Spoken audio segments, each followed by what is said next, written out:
20 তারিখে মেহনতি মানুষের ডাকে সকলের ব্রিগেড, এইটা আপনারা জানেন, এটা অনুষ্ঠিত হতে চলেছে। 4টি সংগঠন, সিআইটিউ, কৃষক সভা, সারাবত খেতমজুর সংগঠন, বস্তি উন্নয়ন সমিতি, সবই যেখানে শ্রমজীবী মানুষ, তারা হচ্ছে এই সমাবেশ ডেকেছে। এটা আমাদের রাজ্যের ক্ষেত্রে এই রকম সংগঠনগুলোর ডাকে ব্রিগেড সমাবেশ অতীতে হয়নি, সেই দিক থেকে এটা ঐতিহাসিক। আমাদের 4টে সংগঠনের নেতৃত্ব এখানে উপস্থিত আছেন। প্রথমে সিআইটিউ সাধারণ সম্পাদক অনাদি সাউ, তিনি আপনাদের কাছে বলবেন। তারপরে অমল হালদার বলবেন কৃষক সভার। তারপরে ক্ষেতমজুরের সংগঠন থেকে তুষার বলবে। আর তারপরে কে বলবে? হ্যাঁ, ঠিক আছে। হ্যাঁ, বস্তি ইউনিয়ন থেকে। ঠিক আছে, এখন অনাদি সাউ।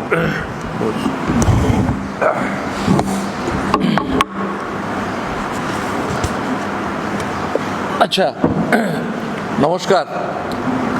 সংবাদ মাধ্যমের সমস্ত বন্ধুগণ, আজকে আমাদের রাজ্যের শ্রমজীবী সংগঠন সিআইটিউ, কৃষক সভা, খেতমজুর ইউনিয়ন এবং বস্তি উন্নয়ন সমিতির পক্ষ থেকে আমরা এই প্রেস কনফারেন্স ডেকেছি। আপনারা জানেন যে সারা রাজ্য জুড়েই প্রস্তুতি চলছে। 20শে এপ্রিল ঐতিহাসিক শ্রমিক, কৃষক, খেতমজুর, বস্তির গরিব মানুষ, শ্রমজীবী মানুষ তারা ডেকেছেন এবং সারা রাজ্য থেকে সর্বস্তরের মানুষ, মেহনতি মানুষ, সর্বস্তরের সাধারণ মানুষ এই ব্রিগেডের সমাবেশে আসবেন এবং আমাদের রাজ্যের স্বাধীনতার পর এই প্রথম এইভাবে যে মেহনতি শ্রমজীবী মানুষের সংগঠনগুলো ঐক্যবদ্ধ হয়ে তারা এই ব্রিগেডের ঐতিহাসিক সমাবেশ ডেকেছে। তার পরিপ্রেক্ষিত হচ্ছে যে আজকে উদার অর্থনীতি আমাদের দেশের কেন্দ্রীয় সরকার, সেই সরকারের যে অর্থনৈতিক নীতি গোটা দেশের মানুষের উপরে, শ্রমজীবী মানুষের উপরে এবং সাধারণ মানুষের উপরে, তাদের জীবন জীবিকার উপরে যে ভয়ঙ্কর আক্রমণ নামিয়ে এনেছে, যার ফলে জিনিসপত্রের দাম সাধারণ মানুষের নাগালের বাইরে। আমাদের দেশে এবং সারা রাজ্যে লক্ষ লক্ষ কোটি কোটি বেকার, যা আমাদের দেশের স্বাধীনতার পরে আমরা এই তীব্র যে কর্মহীনতা গোটা দেশের মানুষের, আমরা অতীতের সম্মুখীন হইনি।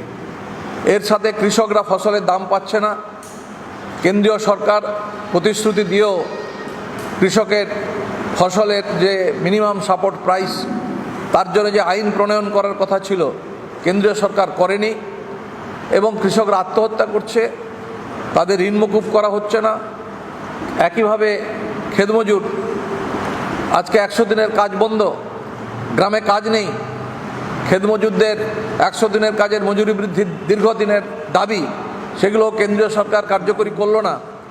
আমাদের রাজ্যে এবং সারা দেশে যখন এইরকম একটা পরিস্থিতির মধ্যে শ্রমজীবী মানুষ দুঃখ, কষ্ট, যন্ত্রণার মধ্যে আছে, তখন কেন্দ্রীয় সরকার শ্রম আইন সংশোধন করে মালিক শ্রেণীর আরও মুনাফা বৃদ্ধি করতে শ্রম কোড লাগু করতে চলেছে, যার ফলে শ্রমজীবী মানুষের যে অধিকার, তার 8 ঘন্টা কাজের অধিকার, ন্যূনতম মজুরির অধিকার, স্থায়ী কাজে স্থায়ী চাকরির অধিকার এবং তার পেনশন, প্রভিডেন্ট ফান্ড, সামাজিক সুরক্ষার অধিকার, যা ব্রিটিশের সময় থেকে আমাদের দেশে আইন চালু হয়েছে, সেই সমস্ত কিছু কেন্দ্রের নরেন্দ্র মোদী সরকার আজকে শ্রমিকদের কাছ থেকে কেড়ে নিতে চাইছে। শ্রম কোড, লেবার আইন সংশোধন করে চালু করতে চলেছে। এর বিরুদ্ধে গোটা দেশের শ্রমিক শ্রেণী তারা আগামী 20শে মে দেশ জুড়ে ধর্মঘট ডেকেছে এবং কৃষক সংগঠনগুলো তাকে সমর্থন করেছে। আমাদের রাজ্যেও এই ধর্মঘট হবে এবং শ্রমিক, কৃষক, খেতমজুর, বস্তিবাসী সংগঠন গোটা রাজ্যের কর্মচারী আন্দোলন, মধ্যবিত্ত কর্মচারী আন্দোলন, ব্যাংক, বিমা, রেল, প্রতিরক্ষা সবাই এই ধর্মঘটে অংশগ্রহণ করবে। চা বাগান থেকে শুরু করে, কয়লা খনি থেকে শুরু করে, চটকল, ইস্পাত কারখানা, বিদ্যুৎ শিল্প, পোর্ট, বন্দর এবং একেবারে গ্রামাঞ্চলে সাধারণ ব্লকে ব্লকে যে সমস্ত শ্রমজীবী মানুষ, কৃষক, ক্ষেতমজুর, তারাও রাস্তায় নেমেছে। যে কেন্দ্রীয় সরকারের এই নীতির আজকে মানুষ মেনে নিতে পারছে না। একইভাবে আজকে রাজ্যে যেভাবে দুর্নীতি, ভ্রষ্টাচার হচ্ছে, যেভাবে আজকে 26,000 মানুষের চাকরি চলে গেল, আরও 32,000 মানুষের চাকরি ঝুলে আছে, গোটা শিক্ষাক্ষেত্রকে একেবারে সর্বনাশ করে দিল, স্কুল বন্ধ হয়ে যাচ্ছে এবং সেখানে লক্ষ লক্ষ ছেলেমেয়েরা পড়াশুনো ছেড়ে দিয়ে চলে যাচ্ছে। রাজ্যে শিল্প কলকারখানা হলো না, যার ফলে আজকে আমাদের রাজ্যে কাজ নেই। লক্ষ লক্ষ ছেলেমেয়েরা প্রতিদিন রাজ্য ছেড়ে চলে যাচ্ছে, হাজার হাজার ছেলেমেয়েরা ট্রেন বোঝাই করে, কেউ বোম্বাই, কেউ দিল্লি, কেউ চেন্নাই, কেউ ব্যাঙ্গালোর। একটা ভয়ঙ্কর অবস্থা। আজকে রাজ্যে লুট চলছে, যত রকম দুর্নীতি, চাকরি বিক্রি, মন্ত্রীরা জেলে, একটা ভয়ঙ্কর অবস্থা। এর বিরুদ্ধে মানুষ ঐক্যবদ্ধ হয়ে প্রতিবাদ করার জন্য মানুষ যখন সংগঠিত হচ্ছে, তখন সাম্প্রদায়িকতা জিগির তোলা হচ্ছে। আমাদের রাজ্যে মানুষের মধ্যে ভেদাভেদ তৈরি করা হচ্ছে, মানুষের মধ্যে অনৈক্য তৈরি করা, দাঙ্গা তৈরি করা, সাম্প্রদায়িক উত্তেজনা তৈরি করা, হিংসা, আর মানুষের মধ্যে যে ভেদাভেদের রাজনীতি, যেভাবে বিজেপি আরএসএস আমাদের রাজ্যে আমদানি করেছে, যেভাবে রাজ্যের শাসক দল তাকে মদত দিচ্ছে। একজন বলছে রাম মন্দির করব, তো আরেকজন বলছে জগন্নাথ মন্দির করব। যে গোটা রাজ্যের মানুষের জ্বলন্ত সমস্যা, জিনিসপত্রের দাম বেড়েছে, বেকারি বেড়েছে, কলকারখানার শ্রমিকদের মজুরি বাড়ছে না, তারা কি করে বাঁচবে, কি করে খাবে, সেই সমস্ত বিষয়ে না কেন্দ্রীয় সরকার না রাজ্য সরকারের দৃষ্টি আছে, না দায়িত্ব আছে। তারা সেই সমস্যা থেকে দৃষ্টি ঘোরানোর জন্যে আজকে মানুষের ধর্মবিশ্বাস, মানুষের আবেগ, তাকে ব্যবহার করছে এবং এভাবেই আজকে রাজ্যে সাম্প্রদায়িক সম্প্রীতিকে ধ্বংস করছে। বাংলার মানুষ, বাংলার শ্রমিক শ্রেণী, আমরা এই বাংলা দেখিনি অতীতে, আমরা এটা মেনে নিতে পারি না। রবীন্দ্রনাথ, নজরুলের বাংলায় আজকে দাঙ্গা ফাসাদ অতীতে কোনোদিন এভাবে আমরা দেখিনি। যেভাবে আজকে পশ্চিমবাংলাতে আজকে তৃণমূলের 14 বছরের সরকার আর বিজেপি যা করছে, এ মেনে নেওয়া যায় না। যার ফলে আজকে আমরা এই কেন্দ্রীয় সরকারের নীতি এবং রাজ্য সরকারের নীতি পরিবর্তনের দাবিতে এই ব্রিগেডের ঐতিহাসিক সমাবেশ আমরা ডেকেছি। আপনারা জানেন, সারা রাজ্য জুড়ে মিছিল, মিটিং, সমাবেশ উত্তাল হয়ে উঠেছে এবং এই প্রখর রৌদ্রেও তারা বৈশাখ মাসে প্রখর রৌদ্র মাথায় নিয়ে প্রস্তুতি চলছে। গ্রাম বাংলা থেকে শুরু করে, কলকারখানা থেকে শুরু করে গোটা রাজ্যের মানুষ তারা 18 তারিখ থেকেই ঘর থেকে বেরিয়ে পড়ছে। 18 তারিখ থেকেই, কেউ 19 তারিখ আসবে, কেউ 19 তারিখ রাত্রে বেরোবে, দুপুরে বেরোবে, সকালে বেরোবে, 20 তারিখে সকালে পৌঁছবে এবং আবার 20 তারিখে সকাল থেকে কেউ কেউ মিছিলে রাস্তায় কলকাতা এবং আশেপাশের জেলাগুলোতে তারা তৈরি হচ্ছে এবং কেউ গাড়ি করে আসবেন, কেউ ট্রেনে আসবেন এবং তার প্রস্তুতি চলছে। এবং আপনাদেরও আমরা আহ্বান জানাবো যে এই সংবাদ আজকে গোটা রাজ্যের মানুষের কাছে পৌঁছে দেওয়া দরকার এবং ব্রিগেডের যে প্রস্তুতি আমরা শুরু করেছি এবং সেই প্রস্তুতিও আপনারা গেলে দেখতে পাবেন শুরু হয়েছে। এবং এই ব্রিগেডের সমাবেশ হবে ঐতিহাসিক সমাবেশ, প্রতিবাদ প্রতিরোধের সমাবেশ হবে। দেশকে বাঁচাতে হবে, দেশের মানুষকে বাঁচাতে হবে, রাজ্যকে বাঁচাতে হবে এবং সেই দাবি আমরা করছি। এবং এই সরকার, এই দুটি জনবিরোধী সরকার, এর বিরুদ্ধে শ্রমিক শ্রেণী, কৃষক, ক্ষেতমজুর, বস্তিবাসী, গরিব মানুষ আজকে তারা ঐক্যবদ্ধ হয়ে রাস্তায় নামছে এবং ব্রিগেডে তার প্রতিফলন ঘটবে। স্থায়ী চাকরি, এমপ্লয়মেন্ট এক্সচেঞ্জ, আপনারা জানেন, এই সবই কার্যত কেন্দ্রীয় সরকার তুলে দিয়েছে এবং সব কন্ট্রাকচুয়াল ক্যাজুয়াল ওয়ার্কার সমস্ত কেন্দ্রীয় সরকারের দপ্তরে, রাজ্য সরকারের দপ্তরে নিয়োগ হচ্ছে। আর সমস্ত ইন্ডাস্ট্রি, কলকারখানাতেও ক্যাজুয়াল, কন্ট্রাকচুয়াল এবং 3 ভাগের 4 ভাগের 1 ভাগ মজুরি দিয়ে শ্রমিক নিযুক্ত হচ্ছে, কর্মচারী নিযুক্ত হচ্ছে, খাবে কি? এবং একইভাবে যে আজকে আমাদের রাজ্যে গত 14 বছর আমাদের অসংগঠিত শ্রমিকদের যে মজুরি, সেই মজুরি সংশোধন হয়নি। লাস্ট যখন আমি শ্রমমন্ত্রী ছিলাম তখন সেই সমস্ত শ্রম দপ্তর থেকে সমস্ত কোরেটরে দিয়ে এসেছিলাম। সেই সময়ে 2011-তে যা ঘোষণা হয়েছিল, তারপরে আজ পর্যন্ত এই 14 বছর আর কোনো শ্রমজীবী মানুষ, গরিব মানুষের সংশোধন, মজুরি বৃদ্ধি করার জন্য রাজ্য সরকার কোনো ভূমিকা পালন করেনি। চা বাগানে একই অবস্থা, 10 বছর ধরে মিনিমাম ওয়েজ ঝুলে আছে। চটকলের শ্রমিকদের ত্রিপাক্ষিক চুক্তি কার্যকরী হয় না। অসংগঠিত শ্রমিকদের যে সামাজিক সুরক্ষার লক্ষ লক্ষ হাজার হাজার কোটি টাকা, সেগুলো খেলা মেলা উৎসবে মমতা ব্যানার্জি সেগুলো খরচ করে দিয়েছে, শ্রমিকদের টাকা, ওটা রাজ্য সরকারের টাকা না। এর তীব্র প্রতিবাদে হচ্ছে গোটা রাজ্যের শ্রমজীবী মানুষ, তারা ব্রিগেডে আসছেন। একটা ঐতিহাসিক সমাবেশ হবে শ্রমিক, কৃষক, খেতমজুর, গরিব মানুষ, বস্তিবাসী মানুষ সবার। নমস্কার অমলদা, আপনি অবশ্যই বিষয়গুলোকে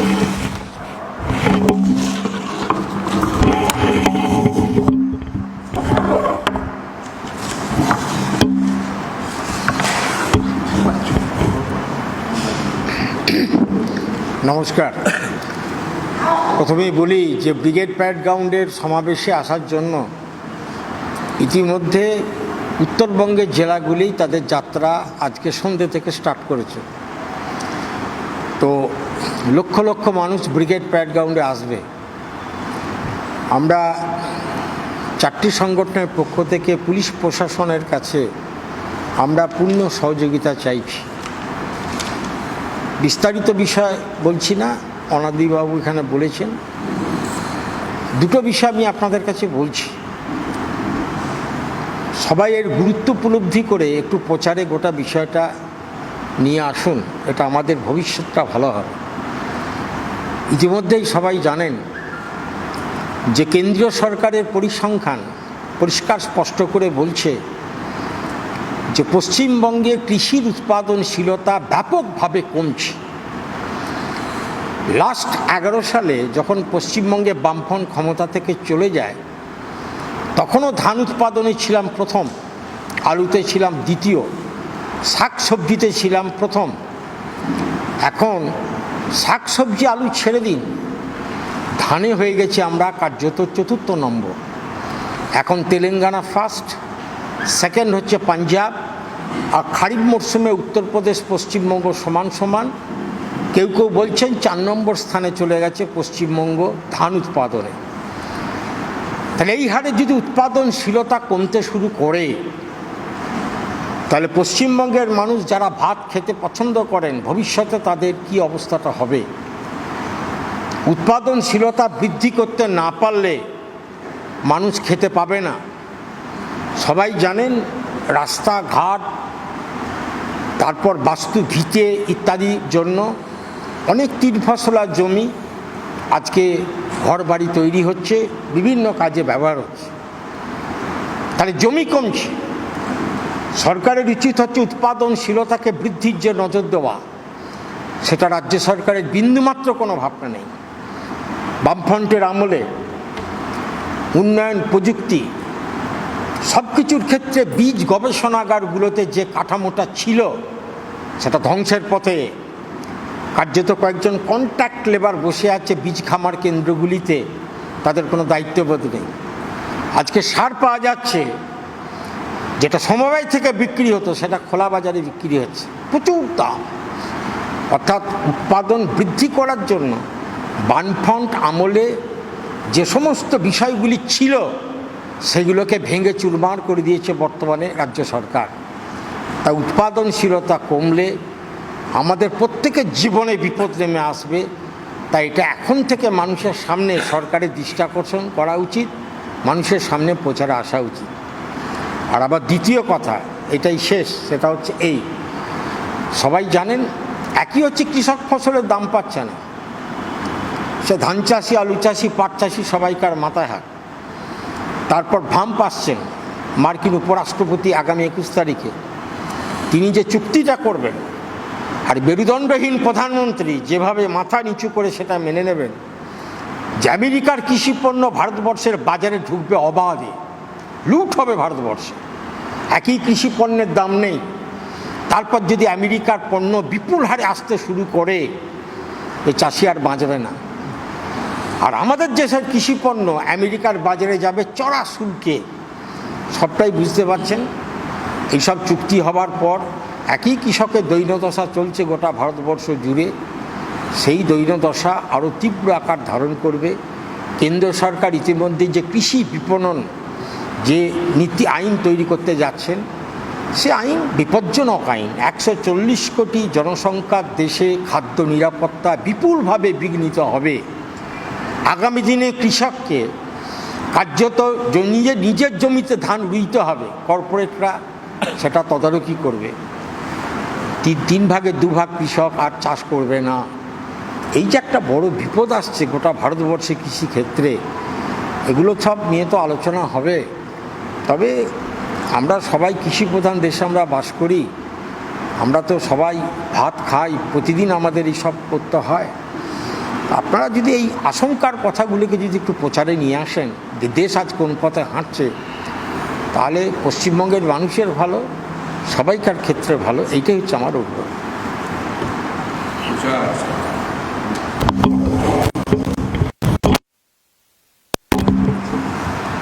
আমাদের 4টি সংগঠনের আহ্বান প্রচার করবার জন্য আপনারা এসছেন, আপনাদের ধন্যবাদ জানাচ্ছি।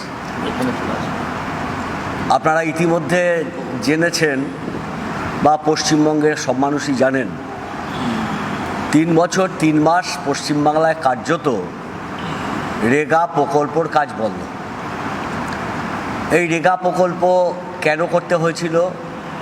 তার জন্য বামপন্থীদের, কৃষক সভা, ক্ষেতমজুর ইউনিয়ন সহ সমস্ত প্রগতিশীল সংগঠনের যে আন্দোলন সংগ্রাম এবং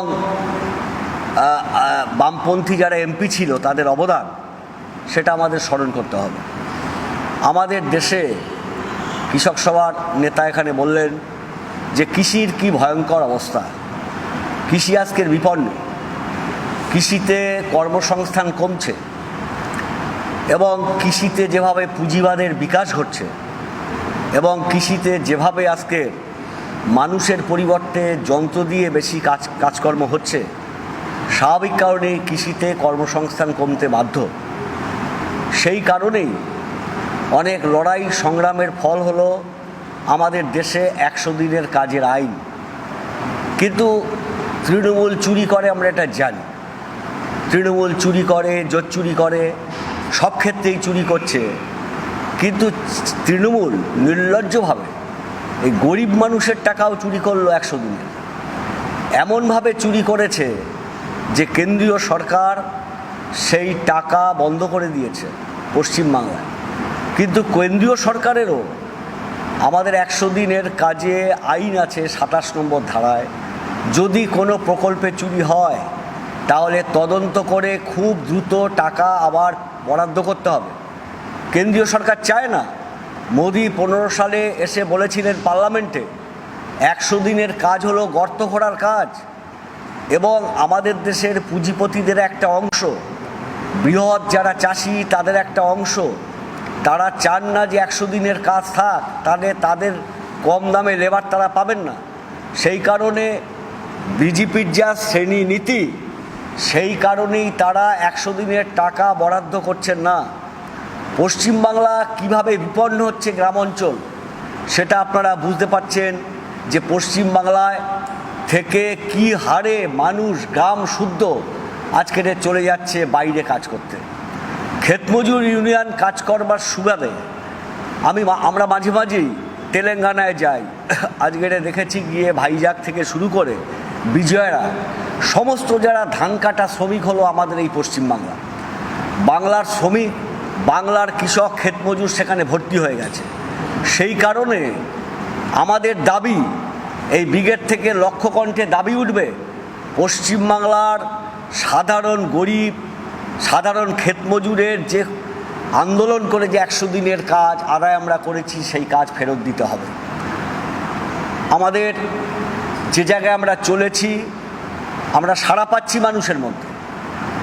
তৃণমূল কংগ্রেস এবং বিজেপি যেভাবে আজকের মানুষের মধ্যে প্রত্যক্ষভাবে সাম্প্রদায়িকরণ করার চেষ্টা করছে, মানুষের জীবন জীবিকার যন্ত্রণাকে ভুলিয়ে দেওয়ার চেষ্টা করছে, যার জ্বলন্ত উদাহরণ মুর্শিদাবাদ, তার জ্বলন্ত উদাহরণ হলো রামনবমীকে কেন্দ্র করে বিভিন্ন সময় দাঙ্গা, মানুষকে বিভাজিত করার প্রচেষ্টা। আমরা বিকল্প কণ্ঠস্বর তুলতে চাইছি। বিকল্প হলো মানুষের রুটি রুজি, বিকল্প হলো মানুষের কাজ, বিকল্প হলো মানুষের মজুরি, বিকল্প হলো মানুষের পাকা ঘর। এই বিকল্পর দাবি আমরা প্রতিষ্ঠিত করবার জন্যই 3 মাস ধরে গ্রাম অঞ্চল, শহরাঞ্চল, শ্রমিক মহল্লা, কারখানার গেট, বস্তি এলাকায় আমরা প্রচার করছি। আমরা সাড়া পাচ্ছি এবং পশ্চিমবাংলায় এই বিকল্প প্রতিষ্ঠিত হবেই। কারণ পশ্চিমবাংলার মানুষ ধর্ম করছেন, দীর্ঘদিন ধর্ম করছেন, শান্তিতে ধর্ম করছেন। এক একটা গ্রামে যদি আমরা যাই, সেই গ্রামে মোল্লাপাড়া আছে, খাপাড়া আছে, পাশেই বামুনপাড়া আছে, তার পাশেই দেখা যাবে পৌণ্ড ক্ষত্রিয় পাড়া আছে, তার পাশেই মাহিষ্য পাড়া আছে। কিন্তু সেই গ্রাম 700 বছর ধরে টিকে আছে, কারণ এখানে সুফিবাদ আছে, এখানে আউলিয়া বাউলিয়া আছে, এখানে চৈতন্যদেবের ধারা এখানে প্রভাবিত হয়েছে। তাই চেষ্টা বারবার হয়েছে কি করে বিভক্ত করা, কিন্তু বাংলার মানুষ ঐক্যবদ্ধ থাকে। আমরাও মনে করি আমাদের এই 4টে সংগঠন যেভাবে আমরা লড়াইয়ের ময়দানে নেমেছি, আমরা এই সাম্প্রদায়িক বিভাজনকে ঠেকিয়ে মানুষের জীবন্ত ইস্যুগুলোকে সামনে আনতে পারবো। এবং এই লড়াই আমাদের চলবে ব্রিগেডের পরও। সেই লড়াই আমরা করব, সেই লড়াই আমরা আদায় করব। এবং পশ্চিমবাংলায় সাম্প্রদায়িক শক্তি আর মমতা ব্যানার্জির এই বিভেদগামী শক্তিকে আমরা মাথা তুলতে দেব না। এই উদ্দেশ্যেই আমরা ব্রিগেড ডেকেছি। লাখো লাখো মানুষ ব্রিগেডে সমবেত হবে এবং পশ্চিমবাংলার গরিব সাধারণ মানুষ ভরসা পাবে, সেই পথেই আমরা এগোচ্ছি।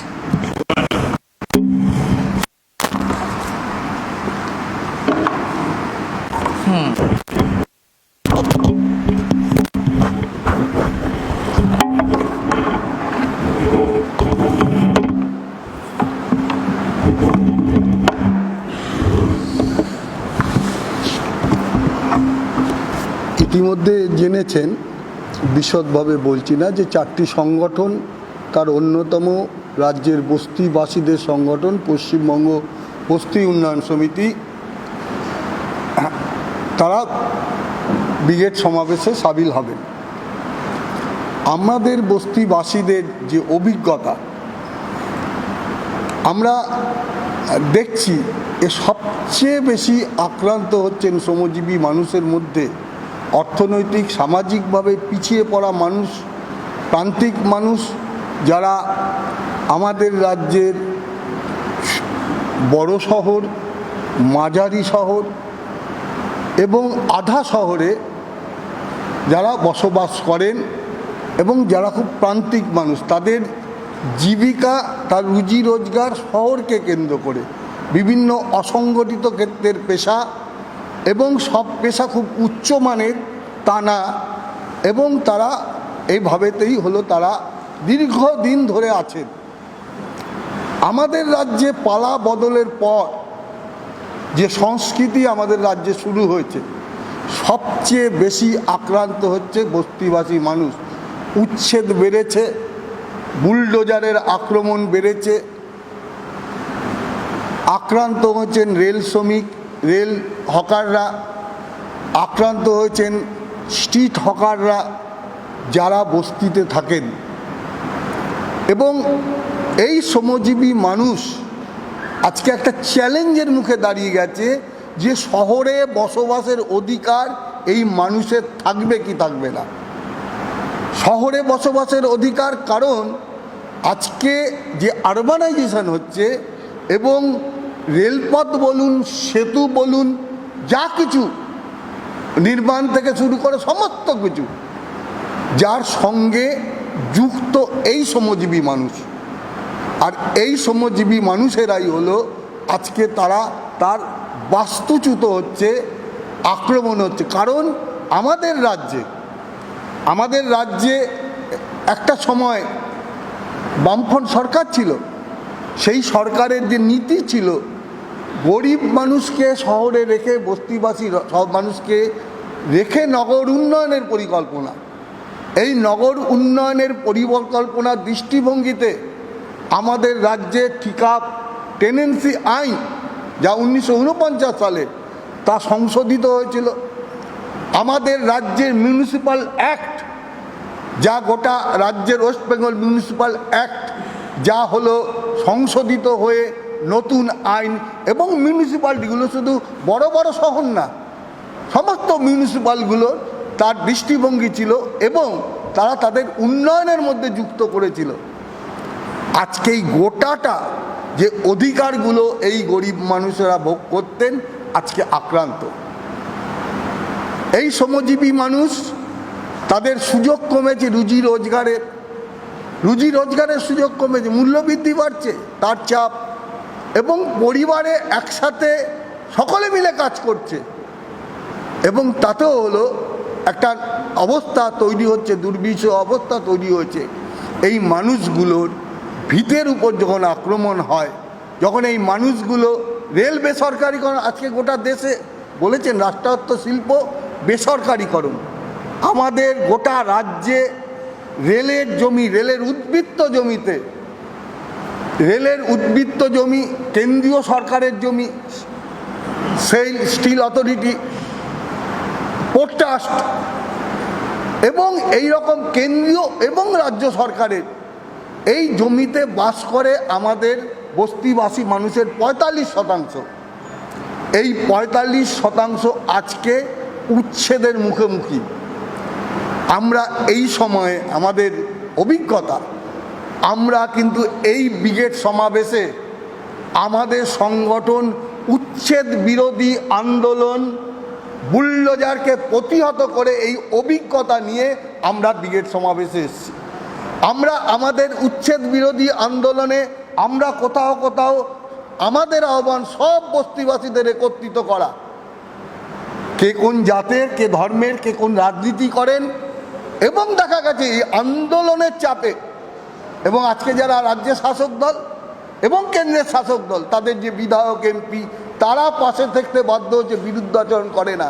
এটা আমাদের হলো পশ্চিম বর্ধমানের বিস্তর জায়গা জুড়ে অভিজ্ঞতা, এবং আমরা এই আন্দোলনের এই অভিজ্ঞতা নিয়ে আগামী লড়াইয়ে আমরা যাচ্ছি, এবং তাকে তীব্র করবার জন্যই হলো আমরা শপথ করছি। এবং আমরা মনে করি যে এই যে বিষয়গুলো আলোচনা হলো, সমাজের সব অংশের মানুষের সাথে বস্তিবাসীরা অবিচ্ছেদ্য না, তাদের দাবি দেওয়া, আমরা সেই লড়াইয়ের সাথী, লড়াইয়ে ঐক্যবদ্ধভাবে থাকতে চাই, এবং আমাদের যে সম্প্রীতির যে ঐতিহ্য, তাকে আমরা বজায় রেখে আগামী দিনে এগোবো, এই কথা আমি বলছি। এটাই আমাদের বস্তি সংগঠন। কিছু বলবে?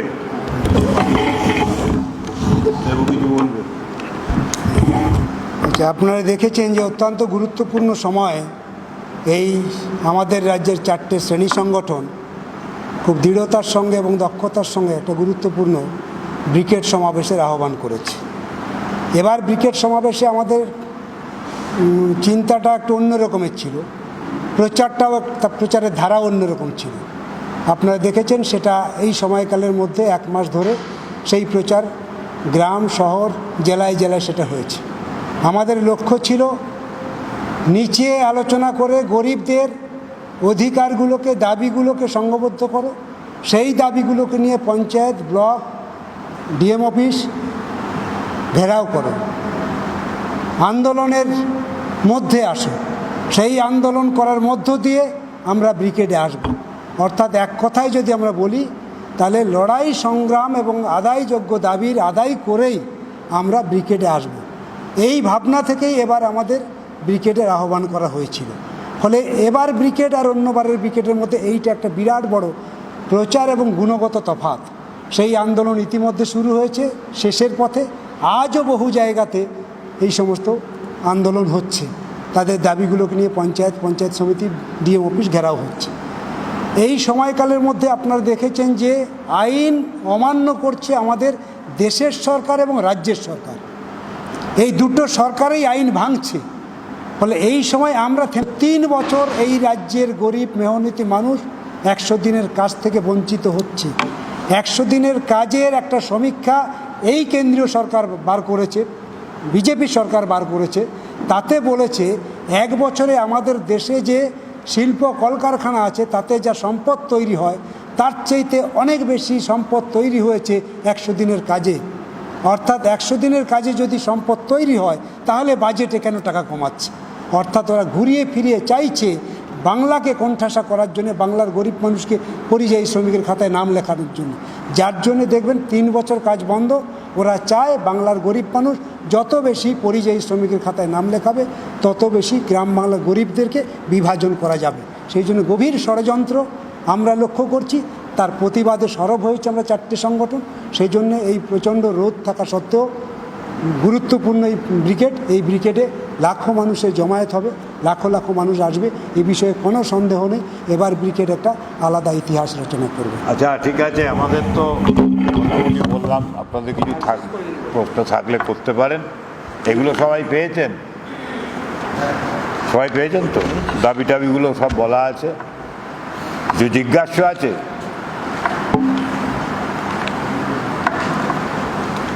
জিজ্ঞাসা না থাকলে আমরা এখানে, তাই তো, এখানে শেষ করব। ব্রিগেডের যারা আসবেন আগের রাতে, ভোরবেলা, তাদের থাকার ব্যবস্থা ইত্যাদির জন্য আমাদের ব্যবস্থা করা হয়েছে। বিভিন্ন জায়গাতে, মাঠ ইত্যাদির জায়গাতে আমরা করেছি। আর মাঠেতে পর্যাপ্ত পরিমাণে জল ইত্যাদি রাখা গরমের মধ্যে হবে, এসবগুলো আমরা করেছি। আপনাদের হ্যাঁ, রামলীলা ময়দান হচ্ছে প্রধান থাকার জায়গা, প্রধান জায়গা রামলীলা। তাছাড়া আমাদের এই অফিস আছে, কৃষক সভার অফিস আছে, এরকম নানান জায়গা আছে, কিন্তু অনেকগুলো জায়গায় হয়েছে। প্রধানত রামলীলা ময়দান, ওইখানটাতে আমরা থাকার একটা ব্যবস্থা করেছি। কলকাতায় আমাদের যতগুলো সংগঠন আছে সব সংগঠনই অফিস ইত্যাদি, সিআইটুর আমাদের কলকাতা, এখানে রাজ্য, আমাদের কলকাতার জেলা, তারপরে হচ্ছে যে কৃষক সভার অফিস, তারপরে হচ্ছে আমাদের শিক্ষক সংগঠন তাদের অফিস, এরকম করে রাজ্যের বিভিন্ন ক্ষেত্রে যে সমস্ত যেসব অফিসে থাকার সুযোগ আছে সেই সব জায়গাগুলোতে ব্যবস্থা করেছি। আর প্রকাশ্য জায়গা হিসেবে রামলীলা ময়দান আমরা পেয়েছি। আমরা ওয়াই চ্যানেল চেয়েছিলাম, কিন্তু ওখান থেকে পারমিশনটা পাওয়া যায়নি। যাই হোক, তাতে অসুবিধা হবে না। হ্যাঁ, উত্তরবঙ্গের 7টা জেলা, 7টা লক্ষাধিক লোক আসবে, 7টা জেলা থেকে। বলা মুশকিল, এটা বলা মুশকিল। এটা তো ট্রেনটা খুব ভালো, হাওয়াটা খুব ভালো উঠেছে, মানুষের আসার প্রবণতা আছে, এটাই হচ্ছে বাস্তব। উত্তরবঙ্গের কোচবিহার থেকে 2000, জলপাইগুড়ি থেকে 800, আমার কাছে জানি এগুলো কৃষক সভা, এছাড়াও এইভাবে বলা যাবে না। তা আমি এটা কৃষক সভাটা বলছি, সরি, সবটা মিলে বলতে হবে তো, সেটা বলা যাবে না, যা অবস্থা প্রত্যেকবারের রেকর্ডকে ছাপিয়ে যাবে। আমরা শুধু একটাই কথা আপনাদের কাছে বলবো, আপনাদের যতটুকু দেবার সুযোগ সেই সুযোগ আমরা দেব। অতিরিক্ত কোনো ব্যবস্থা করা যাবে না মাঠেতে। আপনারা খানিকটা আমাদের ভলেন্টিয়ারদের সঙ্গে সহযোগিতা করে স্টেজে ওঠা ইত্যাদিগুলো একটা ডিসিপ্লিন ওয়েতে করলে মিটিং টিটিংগুলো আমরা সুষ্ঠুভাবে পরিচালনা করতে পারবো, এটা একটা অনুরোধ রইল। আর অমলদা বলেছেন যে আমরা চাই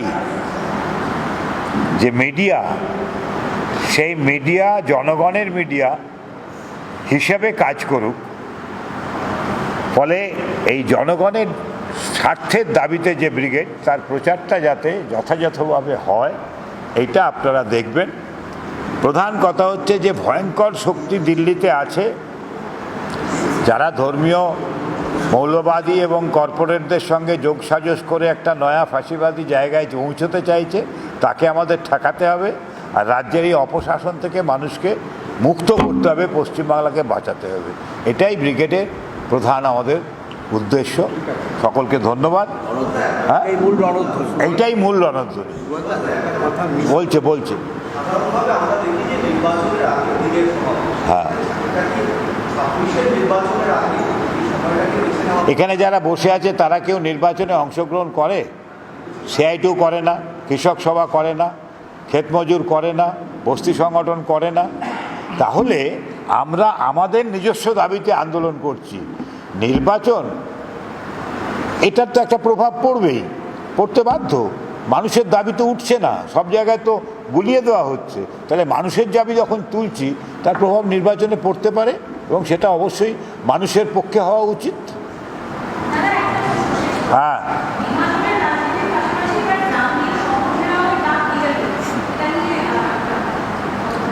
এই কে বলবেন বলুন। গ্রাম দিয়ে শহর ঘেরা, কে ডাক দিয়েছে? ডিস্টার্ব করার জন্য গ্রাম দিয়ে শহর শহরকে ঘিরবে। হ্যাঁ, সিদ্দিকুল্লাহও ডাক দিয়েছে। এই দুটো ডাকের ফারাক কোথায় খুঁজে পান আপনারা? সিদ্দিকুল্লাহও ডাক দিয়েছে যে গ্রাম থেকে করব, তারপর কলকাতায় এসে 50টা জায়গায় 2000 10,000 করে লোক বসিয়ে অবরোধ করে দেবো। সেটাও তো গ্রাম দিয়ে শহর ঘেরা। তাহলে বিজেপিও করছে। এইটা হচ্ছে প্রতিযোগিতামূলক সাম্প্রদায়িকতার প্রকার। আমরা এটাকে গুরুত্ব দিতে রাজি না। আমি একটা কথা বলি, সেটা হচ্ছে যে গ্রামে শুধু গরিব মানুষ থাকে আর শহরে গরিব মানুষ থাকে না, তা তো না। শহরের আশেপাশে যে শ্রমিকরা থাকে, তারপরে গ্রামেও গরিব কৃষক ক্ষেত মজুর থাকে, আবার গ্রামেও জোরদার মহাজনরা থাকে, আর ঠিক শহরেও হচ্ছে কলকারখানার মালিক, আমলাতন্ত্র, যারা শাসক শ্রেণী তারা থাকে। ভারতবর্ষের শাসক শ্রেণীর প্রতিনিধিত্ব করছে আদানি আম্বানিদের প্রতিনিধিত্ব করছে, রাষ্ট্রে ক্ষমতায় আছে হচ্ছে বিজেপি। সে কাকে দিয়ে কাকে ঘিরবে? গ্রামের গরিব মানুষ যারা না খেতে পেয়ে যারা ধুঁকছে, কৃষকরা ফসলের দাম না পেয়ে যারা লড়াই করছে, আত্মহত্যা করছে প্রতিদিন গোটা দেশে, তারা শহরকে ঘিরতে আসবে না। তারা বিজেপি যে সরকার, যারা আমাদের দেশে জমিদার জোরদার মহাজন পুঁজিপতি আদানি আম্বানিদের দালালি করছে, তাদের ঘেরার জন্যে শহর এবং গ্রামের শ্রমিক কৃষকরা আসবে। আগামী 20শে মে আমরা গোটা দেশে শ্রমিক কৃষকরা রাস্তায় নামছি। ওই আদানি আম্বানি আর ওই নরেন্দ্র মোদী সরকারের মতো বা মমতা ব্যানার্জি সরকারের মতো যারা আছে ক্ষমতায়, পুঁজিপতিদের স্বার্থ রক্ষা করছে, তাদের বিরুদ্ধে আমরা লড়াই করার জন্য নামছি। 20শে মে গোটা দেশে ধর্মঘট, শ্রমিক কৃষকরা নামছে। বিজেপি ঘিরবে মানে দাঙ্গা করতে আসবে, আর আমরা দাঙ্গা ঠেকাবো। বোঝা গেছে? কে কাকে ঘিরবে? আর কিছু নেই তো? হ্যাঁ বলো, কি বলবে বলে দাও। একটি বিষয় যেটা মিস করে গেছি, যে এই যে আমাদের রাজ্য সরকারের যে গরিব মানুষের প্রতি কী দৃষ্টিভঙ্গি, আপনারা রাস্তা দিয়ে যাওয়ার সময় তো দেখবেন বড় বড় রাস্তাতে বস্তির মধ্যে উত্তরণ কথাটা উল্লেখ করা হচ্ছে। অর্থাৎ গরিব মানুষের শহরে থাকার যে অস্তিত্ব, এটাকে বিলোপ করা হচ্ছে। আমি বস্তি যদি উল্লেখ না করি তাহলে বস্তি বাজেটের 25% দাবি করা যাবে না। আর বস্তি যদি উল্লেখ না থাকে তাহলে প্রমোটারের মিটিংয়ে বলবো। কি বলে স্কোয়ার ফিটের রেটটা বেশি হবে। প্রেমিসেস টেনেন্সি অ্যাক্টের যে জমির ল্যান্ড ভ্যালু আর হাত ঠিকানের ল্যান্ড ভ্যালু কমান না। এই দৃষ্টিভঙ্গিতে সরকার পুরোপুরি প্রমোটারদের সরকার, এবং সরকারি জমি লুট করার জন্য প্রশাসনকে ব্যবহার করে সবটা করছে। ঠিক আছে, এর বিরুদ্ধে আমরা লড়াই করছি। ঠিক আছে, আর কিছু নেই।